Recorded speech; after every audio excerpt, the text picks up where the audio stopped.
After years of extreme adventures, these 6 experiences scared me more than anything I've ever attempted. People see the highlights, the summit photos, the triumphant finishes, but not the moments when everything goes wrong. These are the stories from the edge, where the line between adventure and tragedy becomes terrifyingly thin. It's in these moments you learn what you're truly made of.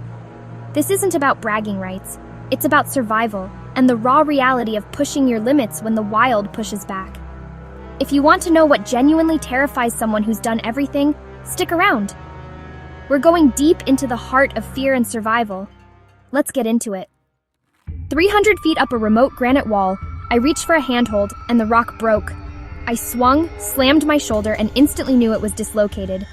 No cell service. No one knew where I was. The sun was setting. Panic threatened, but I forced myself into survival mode.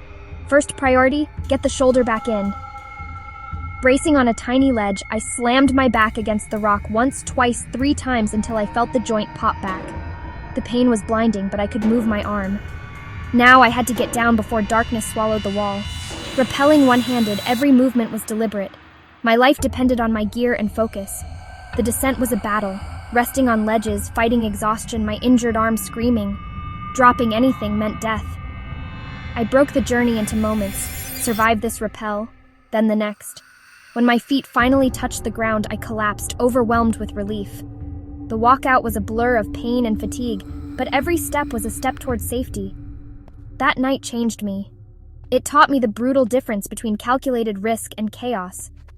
I learned the reserves of strength we only find when pushed to the edge. I wouldn't wish it on anyone, but I wouldn't trade the lesson for anything. Sometimes survival is just refusing to give up.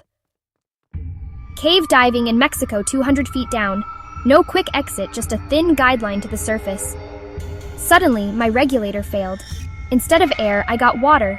Panic surged, but training took over. I grabbed my backup, purged it, and breathed. Barely. I signaled my partner. We were now sharing his air, moving carefully to avoid stirring up silt or losing the line. Every breath was a calculation. Would we have enough air to make it out? Decompression stops felt endless, suspended in the dark, fighting off panic. My partner's calm kept me grounded. Teamwork and trust were everything. The faint glow of sunlight at the cave entrance was the most beautiful thing I'd ever seen. Breaking the surface, I gasped for air. Alive. That dive taught me the value of redundancy training and a calm mind.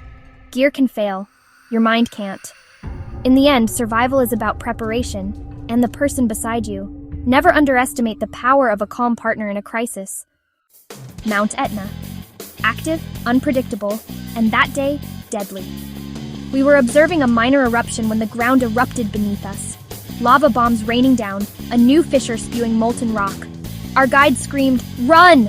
Dodging falling rocks, we scrambled down treacherous slopes, every step a gamble. The real terror. A pyroclastic flow barreling down, faster than we could run. Our only hope was the truck at the trail's base. We sprinted, lungs burning, through ash and chaos. Piling in, we sped away as the flow consumed the slope behind us. We escaped by minutes. That day, the mountain reminded us, nature sets the rules, and you never really know how close you are to the edge. Survival sometimes comes down to seconds, and luck. The Sahara, beautiful, vast, and merciless.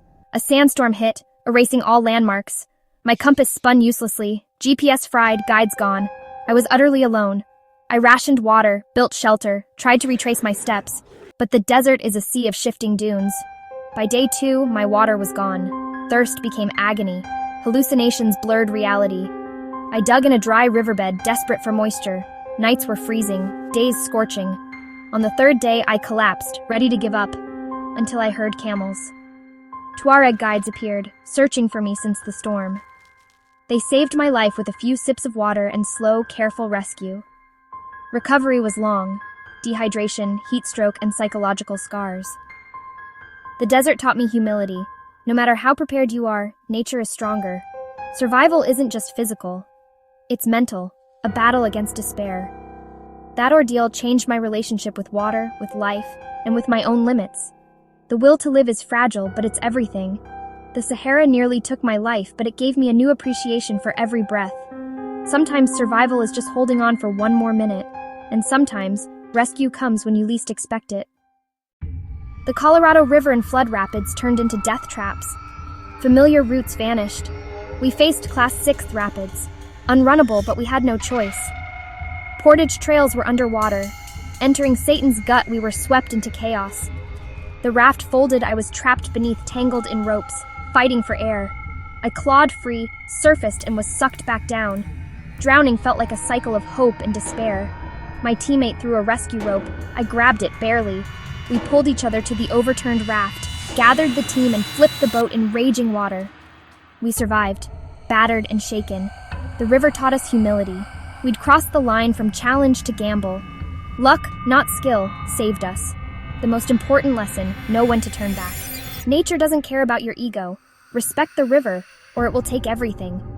We escaped with our lives and a new respect for the power of water. Everest Base Camp Trail? Stunning, but deadly. We crossed an avalanche path as the sun warmed the slopes. The air was still, the tension palpable. Suddenly, a deep whoomph. Our Sherpa screamed, "Run!" A wall of snow thundered down. We sprinted for a rock outcrop, lungs burning in the thin air. The avalanche cloud engulfed us, blinding, suffocating, roaring. We pressed against the rocks as the main slide thundered past just yards away. When the snow settled, the trail was gone, buried. We were shaken but alive. Others weren't so lucky. Rescue teams probed the debris, searching for survivors. That day stripped away any romantic notion of the mountains. Survival was pure chance, a matter of seconds and decisions. The mountains don't care about your dreams. Surviving wasn't a victory. It was a gift and a lesson in humility. Sometimes the only thing between adventure and tragedy is luck. These experiences taught me the difference between calculated risk and true danger. In extreme sports, you manage risk. In survival situations, you rely on luck, experience, and instinct. Recovery, physical and mental, takes far longer than the adventure itself. The most important lesson, know when adventure crosses into survival and respect that line. Wisdom is earned the hard way. Which story scared you most?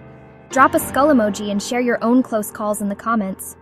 Next week, I'll share the adventures that transformed me, not just as an adventurer, but as a person.